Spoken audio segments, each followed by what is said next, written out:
Welcome to another episode of Grief Talk. Everything you want to know about grief and more. I'm your host, Fawn Solis. As an author, mentor, and bereaved mom since 2005, through guest interviews and coaching, here's where you'll always get great content that is inspiring and practical to help you heal after loss. Today's guest is Adam Zuckerman. He is the founder of Buried in Work, which provides resources and services to simplify estate planning, organization, end-of-life tasks, and estate transitions.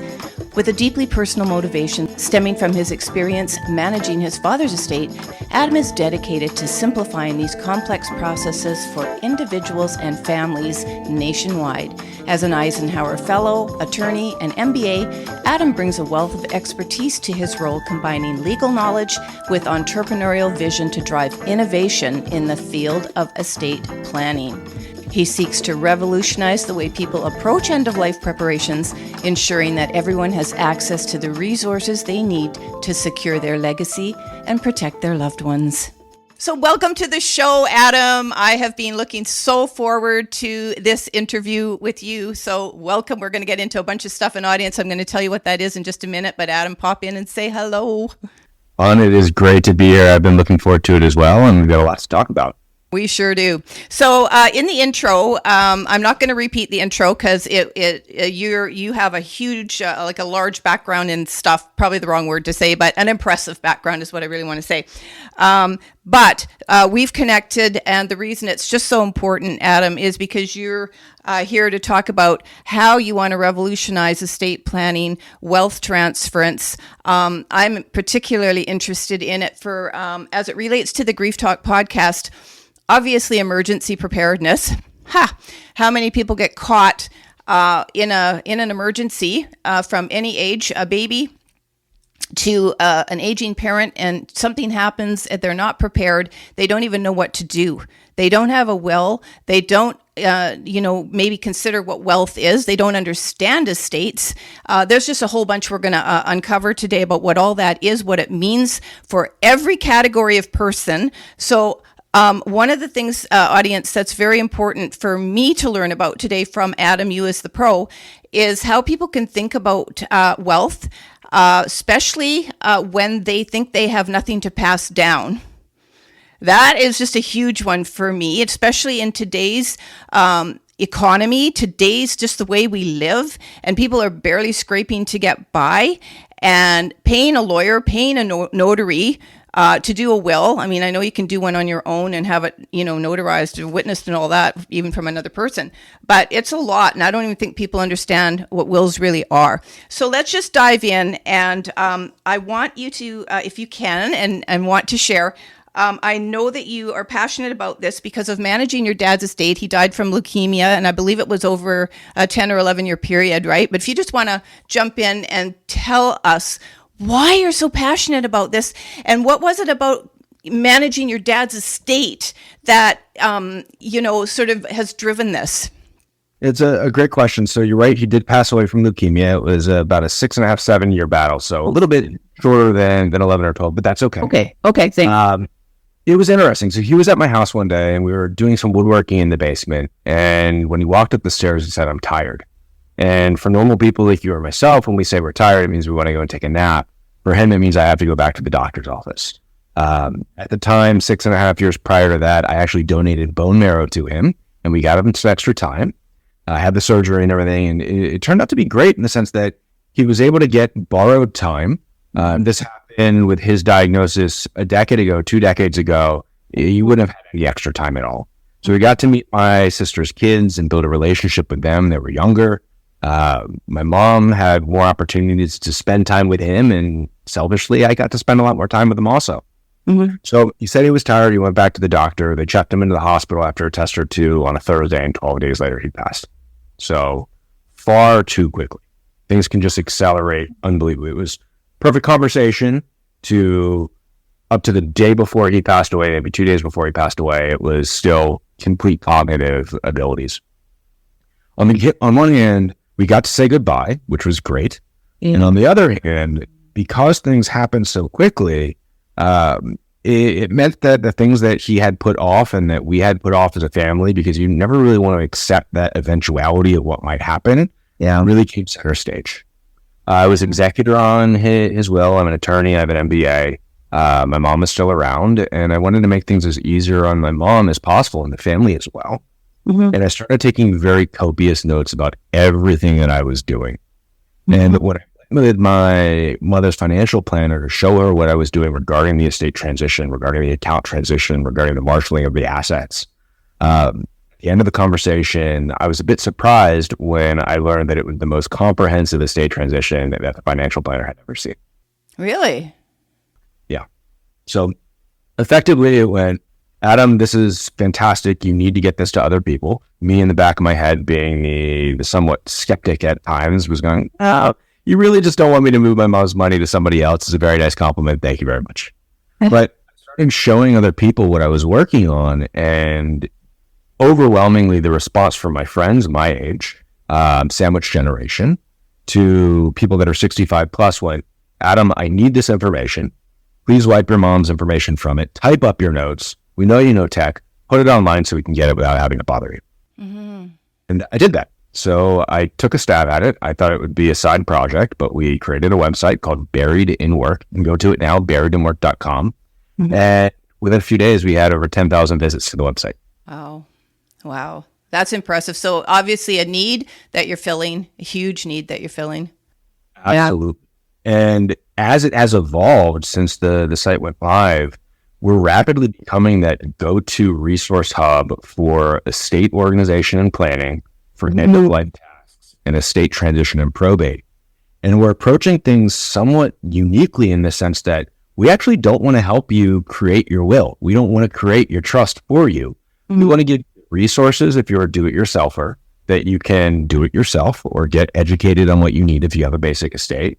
And if not, we connect you with service professionals and providers across multiple different disciplines. So estate planning, cemeteries, funeral services, estates, clean out services, death doulas. So really you can come to one place and have the entire life cycle of what you need in one place. The reason why I'm doing it is because my dad was organized. We thought he was organized. We rapidly found out is that administering an estate in the United States takes more than 570 hours on average. I don't know about you, Vaughn, but most people don't have 570 hours laying around. Wow. And I wanted to do what I could with the help of a lot of other people that are involved now to reduce that burden. We have free do-it-yourself resources, and then for people that want a little bit of hand-holding, we also have some really neat products and tools that they can leverage for purchase. That's awesome. I've managed my daughter's estate in 2005, so it really sucks.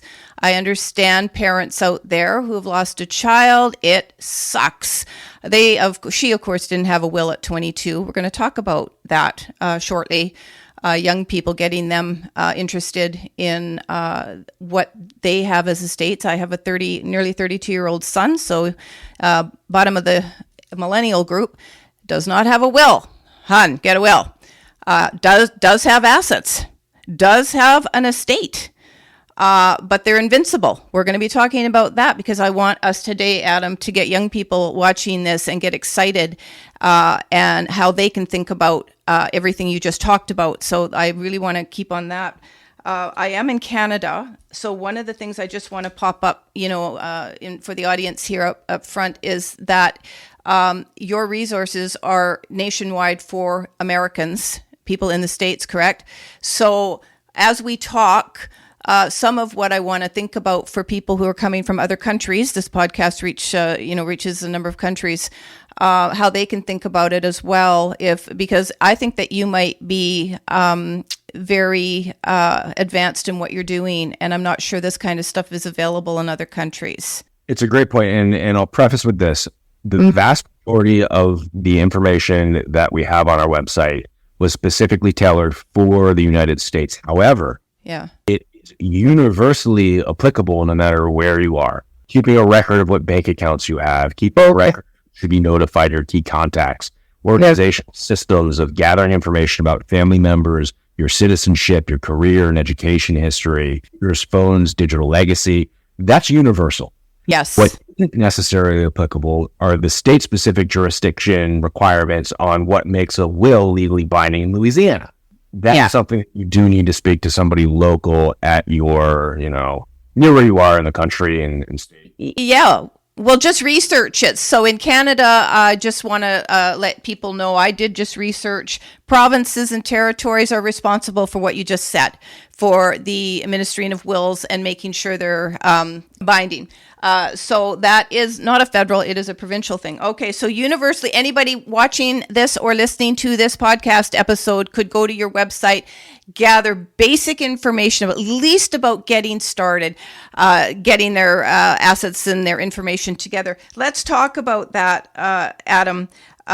Some key things. I did want to know if you could explain this, how you're driving innovation in the field of estate planning, and if you could sort of tie that in with information you make available to people so they can at least not be afraid of this, because I think people are really scared to even look at the truth of what they have or don't have. Specifically, they don't have.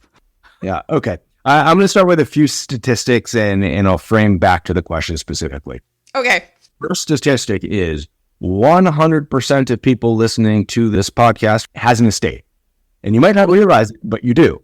If you're in America, I'm not sure if this works the way it does in many other countries, but I believe so, generally speaking. You also have an estate plan, even if you don't have a will, 100%. And the reason why is that if you don't have a will, if you don't have a trust, which are typically two of the foundational documents that people consider in estate planning. We can talk about those and other ones as well. Okay. What that means is that when you pass away, there's going to be local regulations, and that could be a law that's state level, provincial level, federal level, depending on your country. And I'm speaking partly to make sure that we're speaking to all of the audience that listens to Yes. the podcast. Yeah. And if you don't have that will, guess what? It's just going to follow those regulations. So you have an estate plan. It's just not one that you control per se. Mm-hmm. Adam, I just want to jump in quickly. So a person could even think of their bank account as part of their estate. Yes. If you wear clothes, you have valuables. If you have money in an account, you have valuables. Yeah. You have something that isn't valuable, but it's really sentimental to you, like a award that you won in elementary school for being that is still part of your estate. So to think, I don't need to have any estate plan because I don't have an A, that's wrong. But B, an estate plan isn't designed for today. The estate plan is designed for tomorrow. And what you want to do is take stock of where you are today. So tomorrow you're prepared and flexible for the future, that you can evolve and your estate plan can evolve no matter what happens. Yeah. And I just want to jump in for a point for some of you young ones. I hope you younger ones are going to, watch and listen, watch this and listen to this, because the thing is, even your insurance from your employer, life insurance, that might be mandatory. That's an estate, part of your estate. And if someone has to clean it up, right, Adam? Oh, I'm getting too excited here. The best way to think about it, okay?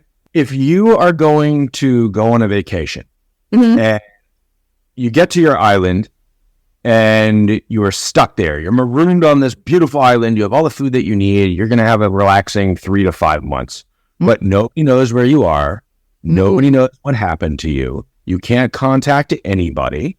What do you think is going on with all of your stuff at work, at home, in your family life, in your personal life, over the course of the period while you're gone?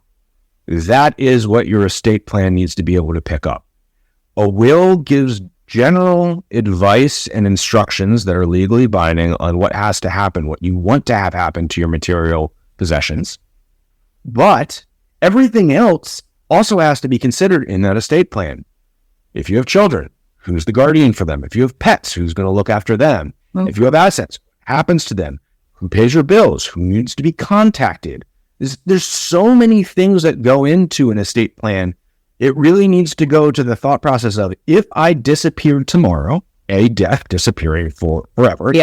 Or even if I'm incapacitated. So what happens if you get in a car accident and you're in a coma for a month or two, or maybe longer, and you just can't advocate for yourself? What happens? And I don't know about you, but personally, while I love my family, I love my wife, I love my mom, I love my sisters, there are some things that I would rather not have them guess what I would want. Yes. It's up to me to give them the directives of, if I can't advocate on my own, this is how I want you to advocate on my behalf. Advocate. Yeah, I love that. I love, love, love. That should get you younger people interested in thinking about this, especially, getting marooned on a tropical island where you really want to stay and may never come back. And then I would assume after a period of time, your jurisdiction is going to treat you as missing, and all of that stuff is going to start to become in play. The other thing I was going to say, people also remember a vehicle is going to be, part of your estate. Adam, you mentioned a bunch of things, but the reason I like having you itemize them and think about it, your clothes, your this, your that, is because, and the sentimentals, is because people just, nobody else wants it. Nobody cares. So the other piece I want to put in here is, even for a little bit of an older generation, check with your children what they do and don't want. We found out our son doesn't want our condo and really doesn't care about my Mustang convertible. Well, if you need somebody to give that to, I can send you my... Will you take it? Okay, there you go. Because here's the thing. Even when, like you said, siblings, and in my family, I have one sister and I'm her executor. That's it. Everything falls to me. I've already done it for my mom. I did it for my daughter. It's a lot of pressure. Nobody really wants it, but who else is going to do it? And so when you're thinking about, do I or don't I want to be an executor? Think about it. Think about who you want to ask if you're the one preparing your will. And I'm just saying this from my perspective as someone who's been stuck with the job essentially. So the thing is, because not everyone is capable of doing it. Not everybody wants to do it. But but going back to that other piece about who does or doesn't want your stuff, that's so important. I will just say to you, cleaning up my mom's stuff, and she didn't have a will. So I was just made executor just because, even though there were other siblings, I was made executor. And it was the hardest thing, having to decide what to throw out that she had kept because it was so sentimental. So there is a lot of emotional stuff attached to this if you're not prepared. Fortunately, she had told me just a few weeks before her death where everything was, where the money was, if she should die, blah, blah, blah, blah, blah. So I didn't have to worry about that part of it, but I did have to be concerned with everything that was left behind that wasn't designated. So I just want to throw that in to everything you're saying. It's just so emotional, isn't it, Adam? It is. And here's what's really interesting about that. So in America, every single day, 10,000 people are turning 65, which means that by the end of the decade, there'll be a doubling of people 65 and older, leading us into the largest wealth transfer in history. Baby boomer, silent generation are going to be transferring $84.4 trillion of assets through 2045. Now, there are some really weird implications of that. First of all, that women in America outlive their male counterparts by an average of 5.8 years, so 6 years, let's say. Mm-hmm. If you look at traditional family values, and obviously this is not everybody, always remember to never speak in absolutes. Yeah. There are a lot of women who are about to find themselves in situations where they're thrust into managing their financial affairs. Mm-hmm. They aren't necessarily up to speed on how to do that. Mm-hmm. What we need to do is provide the resources, and this is one of the things that Buried in Work does, is provide the resources so people understand that if their spouse, if their partner, something happens to them, they know what bills need to be paid, how they're paid, what the contracts are, how to step in seamlessly, because we don't want anybody to find themselves, quite frankly, in a time of warning and high stress, figuring this out for the first time. And then when you take this back to your son, or if you have children, the sandwich generation, so people that are aged 40 to 59, 15% of them are now caring financially and more for their parents and themselves and or a child. So when you think about that, if you don't take initiative and get on top of estate planning, not only for yourselves, but for your parents, you're going to have to unravel that mystery of everything they're leaving behind. So the recommendation is get everything organized now for your parents, because you're going to have to pick up those pieces, and trust me, that's not a scavenger hunt that you want to go on without their insights. And also, don't you think people have secrets? Yeah. Okay.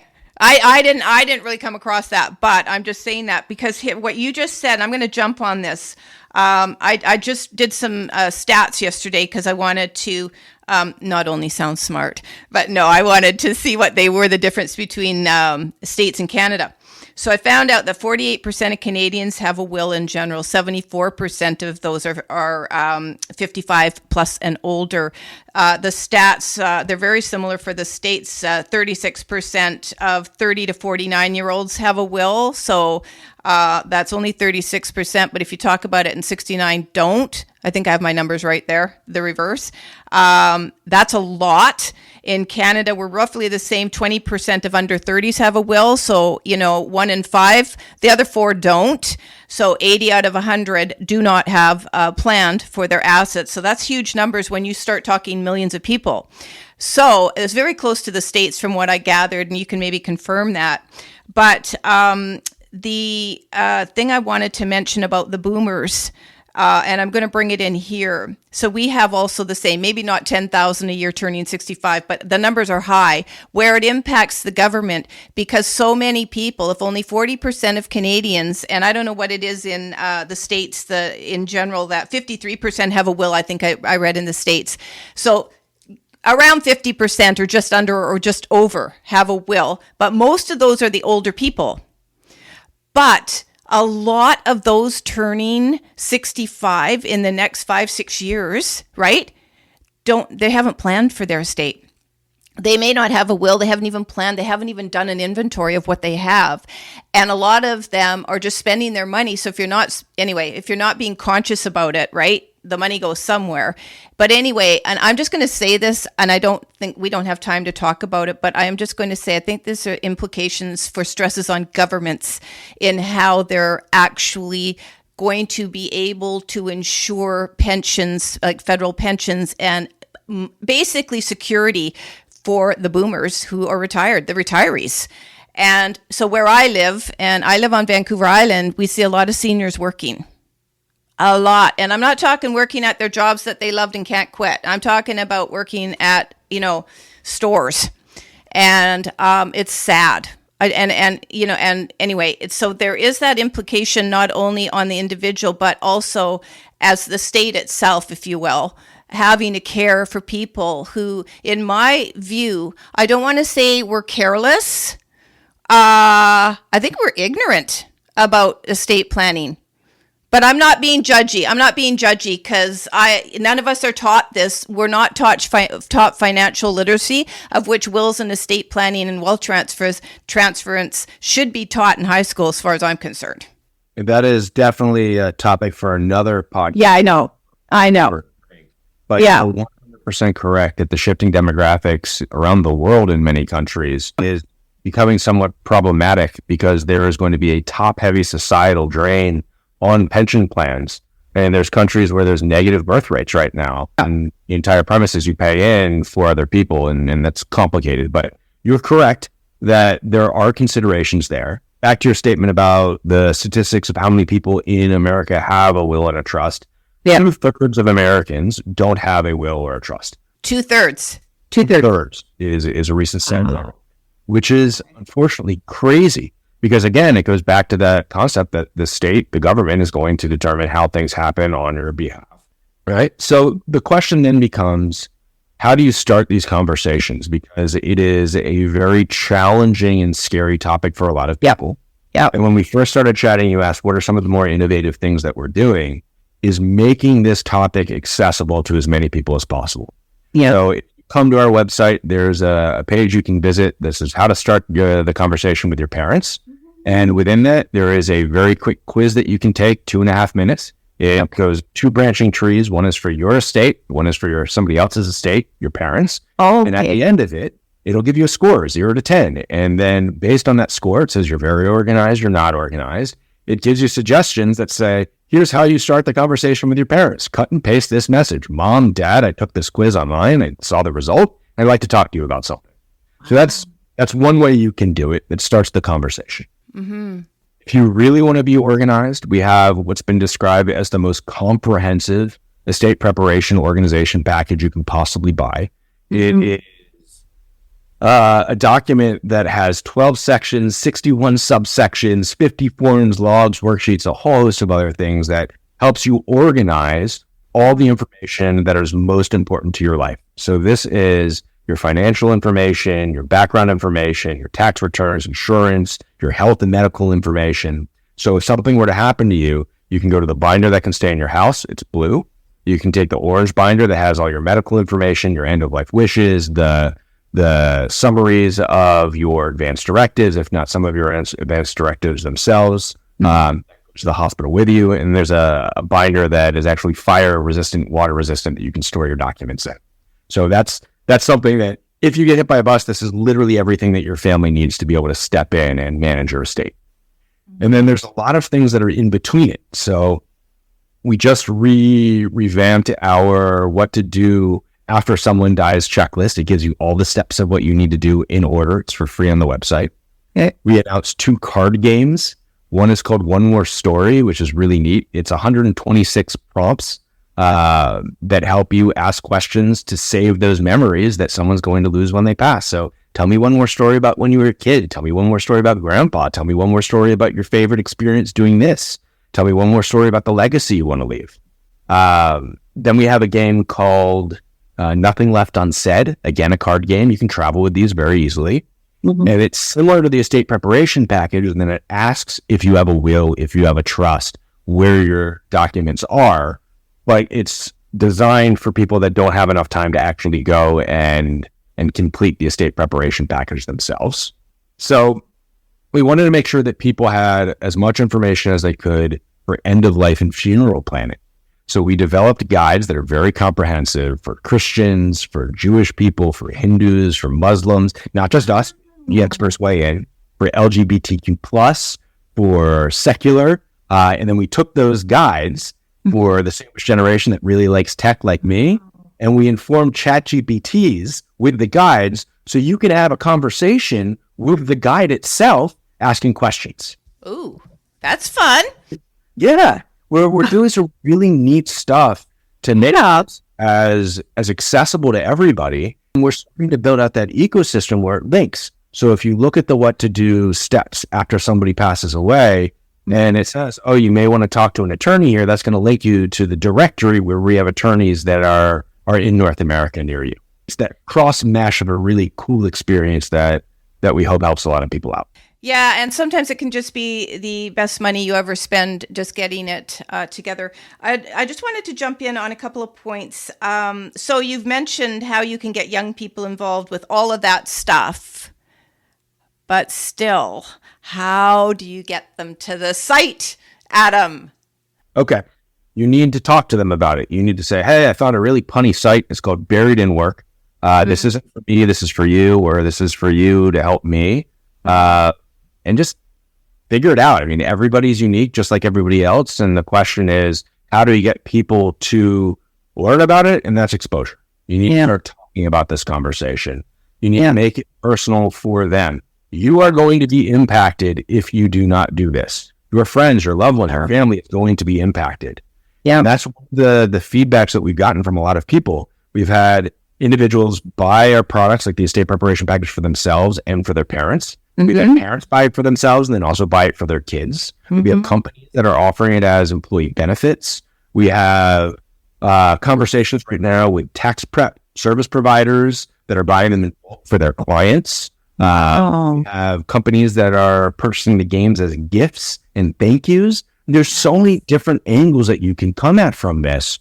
The reality is that it's one of those questions of how do you want to get involved, and then what's best for you. And I'll just say, ask yourself, what do I want to do for my loved ones? How do I want to simplify their life so they don't have to struggle should anything happen to me? And that is just something that is the emotional piece of this. So the communication, and we're not going to talk about that because you just covered it all. I'm actually going to go to your website and maybe do a couple of those things. We've got a will. We talk openly, having lost my daughter almost 19 years ago. nothing goes unsaid. I can tell you that, but it's motivating now the next generation as well. I want to just quickly, we're coming up, not quite to the top of the hour, but we're getting there. So what I don't want to not discuss is, first of all, how people can start to think about wealth. So, someone might be listening to this or watching this and going, yeah, but I don't have a house. I don't have property. I don't have this. I don't have anything. I'm not wealthy. So even though we touched on it, how younger people in the beginning could think about what an estate is, let's talk about what they can think of as their wealth. There is a variety of things that you can consider as wealth. There's obviously just straight hard cash. There's other intangible assets that you may have collected. There's the sentimental items. There is your legacy itself. So there are things like legacy messaging where you are passing on your thoughts, hopes, wills for the future generation, how you might want to be remembered. That is part of your estate plan as well. So in the event something happens to me, I'd like this person to receive this message. You need to think holistically in the sense of, if you're not going to be remembered in 300 years from now, and most people aren't, I know I'm not going to be, or at least I don't expect to be, what is your legacy? And your legacy is the impact that you leave on the world after you're gone, right? Mm-hmm. And if that's the case, that is your wealth. It's not the physical goods that you're necessarily transferring on, but rather how you've left the world in a better place. Now, if you do want to talk about specific assets and things like that, it gets to a question of financial literacy, which is extremely important. Mm-hmm. We have an initiative called Ask 3 Questions, and it gives you the 3 specific questions that you're supposed to ask of every single financial institution or insurance policy that you have. The first one is, what will happen to this account and or policy when I pass away? Because that's very important. Mm-hmm. Who is authorized to access and communicate with the institution regarding this account or policy when I pass away? Because trust me, try to have a conversation with a bank when you're not allowed to talk to them can be very frustrating. Yep, been there, yep. And third, what benefits or entitlements will be available to my designated beneficiaries when I pass away? Because some accounts have insurance provisions in them, have special policies that you get paid out on that can help you with specific circumstances that you might not even expect. Yep. But you come to the website, you can download a form, you can go to your bank and say, hey, fill this out for me about every single one of my accounts. And you're going to learn, do I have a payable on death beneficiary designated? Do I have transfer on death? Is this a joint account? Who can talk? And if not, what do I need to have this happen? And that then not only makes you more financially literate, but it helps everybody that's going to have to deal with your estate if you're incapacitated or pass away and not have to increase that amount of time that they need to spend. That is amazing. So I just want to encourage again, audience, just go to buriedinwork.com. I'm sure you can navigate. I haven't yet been to the site in depth to navigate all the different areas, but it's quite easy, I'm sure, to map you and guide you to the areas that you want to learn more about. I'm actually, as you're talking, Adam, I'm thinking that this is a process. This is not something you're going to go to and get it done like in 2 hours. I got 2 hours. I think because this is asking us to consider our lives, consider ourselves and everything we've contributed to the world to this point. And so I just have a quick question for those of us that have a business. At what point do you think, and a business, like, that's not the same as wealth transference. So people that have like incorporated companies, things like that, is there an age like that we should shut them down so we don't want to burden anybody else with all the stuff? Like what do people do who have businesses? All right. So a business is just part of your estate depending on how it is organized and your ownership structure in it. Right. If you do have a business as you age, one of the most important things you can do is have a succession plan. And it's not necessarily to say that you have to shut it down. If it's still generating revenue and you're still involved, by all means, keep doing it if it makes you happy. But what you need to do is have that plan in place. Okay. That in the event something happened to you, individuals know what to do. And that requires having the contact information. What attorneys have helped me set this business up if there's legal documents and structure? Yeah. Who needs to be contacted? Who's going to be impacted if this business shuts down? Are customers going to be put out? Do I have partners that need to be notified? And it could be that in the event of someone's passing, that partners have right of first refusal to buy out their interest in the company itself. there isn't a black or white answer to that question other than to say, you need to start getting that information in order. In our estate preparation package, we have a section for business interests. Okay. And it gives you a high-level summary of these are the key people that need to be contacted. This is whether I have a succession plan. And from that, you can start going in layers. But unraveling business interests can be a very time-consuming and expert subject matter required. Yeah, I'm just thinking also of sole proprietors, for example. There's people that think, again, so many people, this is just what I've gathered over my decades and in the work I do, don't think really highly of themselves.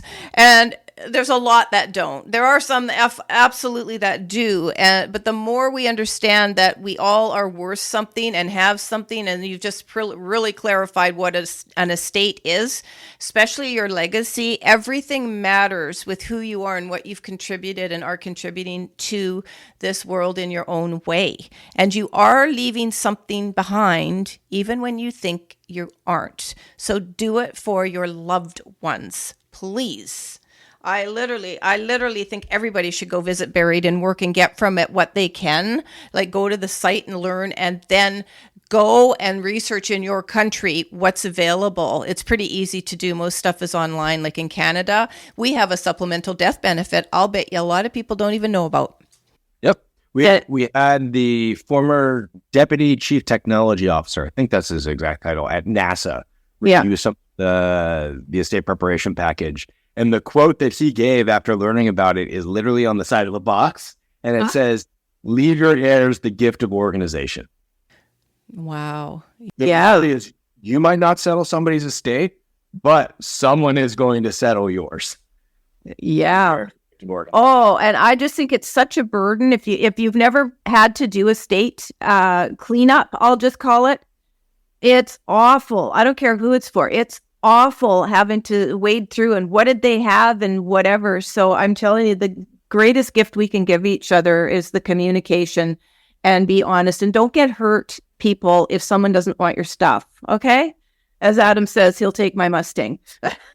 we have on the shop section, and I think it's actually like $10. It's not expensive. Okay. It's a family heirloom and keepsakes log. So it gives you 100 forms that you can walk around your house and you can say, this is what it is. This is why it's important to me. This is what I want to have happen to it. If this person doesn't want it, because oftentimes people say, you know what, I want this to go to somebody, but their kids don't want to come over and look through their stuff. Mm-hmm. That sets up the framework of, hey, this is what I want to have happen with. The trick is to figure out really innovative ways to get your family involved. And sometimes if they say no, just take initiative in your own hands. Yeah, because I will just throw this piece in from, again, my side of it is that what we think is important to us, like my mom was a painter as well as a musician. And, the fact was, like, I didn't want her paintings, some of her paintings. And so I felt really guilty about that. And a lot of her stuff went to people who weren't family, who really loved and wanted her stuff. And you've got to, like, if you have the conversation and someone says to you before they go, it's okay if you don't want this. It frees you to, instead of obsess about the one path you're sure you're going down, like I am leaving A, B, and C to this person, and you don't know that they don't even want it. It frees you knowing that they don't want it years earlier to make a different plan. And that is such a key piece because there's an awful lot of guilt associated with not only that on the end of if you're responsible for taking this stuff and doing something with it. And sometimes it ends up in a dump, which is painful to do. And the other thing is, I just think that, and we're not talking about this today. I have talked about this in other episodes with other people, but it's like you said earlier, people don't want to really talk about this stuff because it signifies the end of life or something catastrophic happening medically or something where, again, get your power of attorney. But it is the most freeing thing to talk about it and go, may not happen, but it could happen. And, before every flight, for example, like whatever, just make sure everybody knows where everything is. And that's another point, Adam. Make sure people know where to find your stuff, your will. Oh, I love that you said that. So in our guide, the first thing that you do is you start getting things organized. Like this is the system. Yeah. Step 2 is notify 3 trusted individuals, because if you don't notify them, everything that you did, if people can't find it, doesn't exist. So it's, you started the process, understand what it is. Step 2, notify 3 loved ones. That can be family members, that can be your attorney. Yeah. You don't have to tell them what's in it, because a lot of people want that mysterious, hey, I'm not going to tell you. But you have to tell people that you've actually started the process that are going to be involved. Yeah. I'm going to ask you a last question, which is going to be your 3 tips people can in general, do to just start considering estate planning. Because listen, anybody that even watches this, it's work going to Buried in Work, it's work going to a lawyer, it's work going to et cetera, et cetera. And as I said, this I believe is an absolute process of introspection and incredible consideration of everything we have acquired in our lifetime. And by the way, young people, you do matter, and you do have an estate. Just a reminder, you do have an estate. You're going to leave something behind. Plan for it now. It'll help your parents should something happen to you. But the other thing I did just want to point out, and you may want to just remark on this, is that even when people really don't have that much to leave behind, there can be considerable arguing and fighting over things. It can destroy families, can it not? Absolutely. Right. So, yeah. So it's not that you have to have millions and billions, that people are going to fight over. You could have $10,000 and there could be considerable damage done to families over not only who gets the money, how it's divvied up, but what siblings, children, want to do with an estate. So making this clear for everybody involved can probably save families. Is just what I want to say. Yeah. I had the question about the 3 things. All right. I think it's pretty simple. Okay. Sit, create, and update. So first, consider what you want to have happen to your things in your estate, what your legacy is. 2, create the appropriate documentation that is needed for where you live. So it is everything. That can be a will, it can be trusts, it can be advanced directives. That could include a living will, a healthcare proxy, a power of attorney documentation, holster portable medical orders, a whole host of other documents that, we can get into the details if we needed to another time. And then thirdly, update. You need to make sure that your plan is not a moment in time. I hear time and time again where, I've created a will 30 years ago. I'm still good, right? No. 30 years ago, A is different than it is today, and B, the laws have probably changed a little bit. So while the will is probably godfathered in, it likely isn't reflective of your current situation. Yeah. So the 3 things is consider, create, and then update. Thank you. I love that. It's making me think about my own stuff I have to do. One last question as we are coming to the top of the hour, Adam, and then I'll ask you to just leave us with your last thoughts. Do you think people should have a DNR? Is this part of what they could think of, I don't want to say estate, but certainly planning, emergency planning? Yeah. Okay. That's a funny question. And the reason why is that DNR means different things to different people. So do not resuscitate. Yeah. You can have advanced directives that say, from a healthcare agent, I do not want you to resuscitate me if I am non-communicative based on these specific criteria. Yeah. But then you have to start going down that rabbit hole of, what if you might be able to be resuscitated later? So you have to think about that. Go to an expert that helps you walk through that chain of questions. Okay. On the other hand, the do not resuscitate order itself is not something that you create. It's something that is a doctor's order. So what I'd say is, no matter how old you are, if you're going through this process, you should probably have a better understanding of if and when what happens, what you want to have happen to you.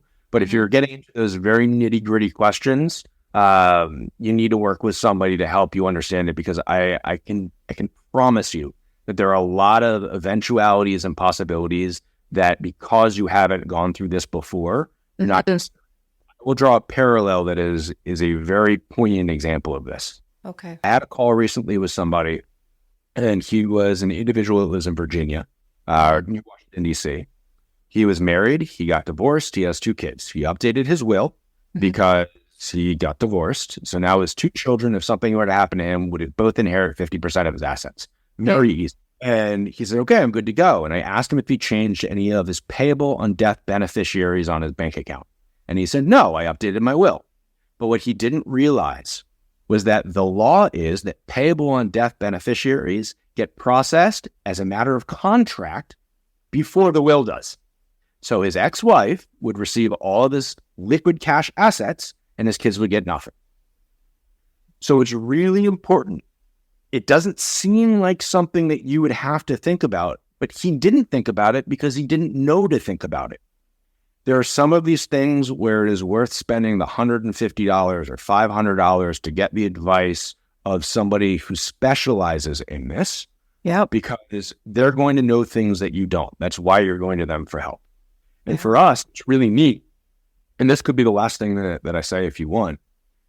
In America, on average, an estate planning attorney will charge you between $150 and $400 an hour. You can also have packages for an estate planning package. Like a very simple one could be, let's say, $1,500 to $5,000. That's average depending on where you are in the country, which makes our estate preparation package effectively free, because if you buy it and then you bring the information that you've already thought through to your estate planning attorney, guess what? They're going to be more efficient and they're also going to be able to serve you better. Yeah. And that's really why the first step of this is consider, which literally I just came up with as we were talking in 3 words. So consider what you need, get organized, go and create, whether it's yourself or with the help of somebody else, and then make sure that if it's you or them, that it gets updated over time, because things will change that you aren't aware of. Yeah, I do have I do have one thing that I thought of while you're talking. So on your site, buriedinwork.com, if people want to DIY, do it yourself, can they download a will for their state? Like, are the wills generic? And then just, as I say, I can't remember the word you said, but binding per state laws. But the will itself, the document itself, is it generic? Okay, so we have on our website requirements for each of the 50 states in the country of what makes a will specific. Okay. It's summarized information with a link back to the specific legislative text that makes it binding, some of which can be difficult to read because it's legalese. Across the majority of states, there are certain things that always are important to consider. So is the will something that you have to be of sound mind? Do you have to be 18 or older? Do you have to have witnesses, and how many? So while we will not create a will for you, we do have a template for a very simple estate that we have said that if you want to conform with the majority of the requirements, the high bar, this is what you should have. So you should be over 18. Mm-hmm. You should be of sound mind. Mm-hmm. You should have at least 2 witnesses. Those witnesses should sign in your presence. Mm-hmm. You should also have a notary. Mm-hmm. Those witnesses that are signing should not be related to you. Right. They should not be beneficiaries. So what we've done is we said, here's what are the requirements across as many states as we want, and this should get you there. But even so, we are not your attorney. We are not providing legal services. Yeah. This is up to you to make sure it is valid. And if you want to bring that will to an attorney, they will help you. But oftentimes what ends up happening is that the attorneys will say, that's a template will. I don't want to use that because this is putting my name on the line. Yeah. It can take what you put in it of, I want this to happen in my state, and then we're going to put it into a will that I'm more comfortable. That's fair. Yep. If you need something, yes, you can learn about it. You can see what it is, but take all of that with a grain of salt of what's available. And the reason why is because things change, and we want to make sure that you really do have an attorney who is educated and an expert that can help you out. Very, very fair. I agree. Get everything an expert's opinion. But in the event someone just does that, though, gets a template, and we're not giving advice, people. This is just a general question, general answer. Is a will that someone just does by themselves, gets their witnesses who aren't beneficiaries, all of that stuff, and just here's the will. It's written, witnessed. Is that still relatively binding, particularly if we're not dealing with tons of assets and that? Just hypothetically, if they write something on a napkin, basically, can that be considered binding? You know what I'm saying? Yeah. So In some states, writing a will on a napkin may in fact be valid, but that's one of the questions that you have to look at the text. Is it a holographic will? Is it handwritten? Is it an oral will? Oh, When was it written? Was it under duress? Did they sign it? Should it be typed? And this is why we say if you're going to do it right, because what ends up happening is that you open up your estate for challenges from people. And that's really important. So like one thing people oftentimes recommend is, let's say you don't want somebody to get something in your will, you deliberately leave them $1 because they can't challenge that you specifically forgot and they're due to it. No. They specifically left them something in their will. This was intentional of what they left them. But these are the type of things that an attorney will help you figure out and represent you. And I don't want to opine on whether or not that's single handwritten, Yeah, no, I get it. No, we were, but it's just interesting to think about that. Then the one, really, this is the last thing I just want to say, if I can remember. It was interesting. Oh yeah, don't you have to go to a lawyer or an attorney or a notary or someone anyway when someone dies to execute the thing? No. Will? Oh, you don't, eh? Some wills, depending on where you are, and again, I'm not speaking to Canada, you don't need to have it notarized. Some wills, you don't need to have a self-proving affidavit on it. It really is jurisdiction specific. Sometimes it says, okay, if you don't have that, you need to have a physician or 2 physicians in the room that do this and certify that. Oh, yeah. You have to be of sound mind. Like there's so many different variables. Yeah. But the good thing is that if you're listening to this and you're not in a hospital bed right now, or you're not in palliative care, or you're not in hospice care, if you're still alive, you still have time to make a will. Yeah. So you don't have to rush to do it. Yeah. And if you do it when you're not rushed, you get to be thoughtful and mindful and really have it reflect what your wishes are. Yeah. And if you do it in the situation where you're not rushed, guess what? That means that there will be less challenge that you were doing this of unsound mind and have challenges for the will. Yeah. At the very least, audience, what I would encourage you to do, definitely go to Buried in Work as you can and just pop in and maybe make it schedule it in and go, okay, I'm spending, X amount of time and I'm working on this piece of whatever documents they got from Buried in Work. But if you can't even get yourself to do that, start thinking about what you're worth and communicate, because in time, the actual act of putting it into, documentation might come later. We just really want to get people thinking about and starting this process of understanding their wealth and their worth, right, Adam? That's what I can offer on this episode. You have to start, and it's overwhelming because there's a lot of stuff that you have to do. Even a 1,000,000-mile journey starts with the first step. Yeah. One bit, you do one little bit, and suddenly you're 10,000 miles in. Exactly. An amazing way to end this episode off. Adam, I think you covered everything, but I will ask if I missed anything that you wanted to talk about, or did we get it? No, I think the only thing is, please come to buriedinwork.com. If you have questions, send us a note. If you have ideas for us that we can make things better for you, send us a note, buriedinwork.com. We're here to make your life a little bit easier. And Vaughn, we really appreciated the conversation today. Me too. Thank you, Adam, for being here. It's amazing. Thank you. Yeah. Take care.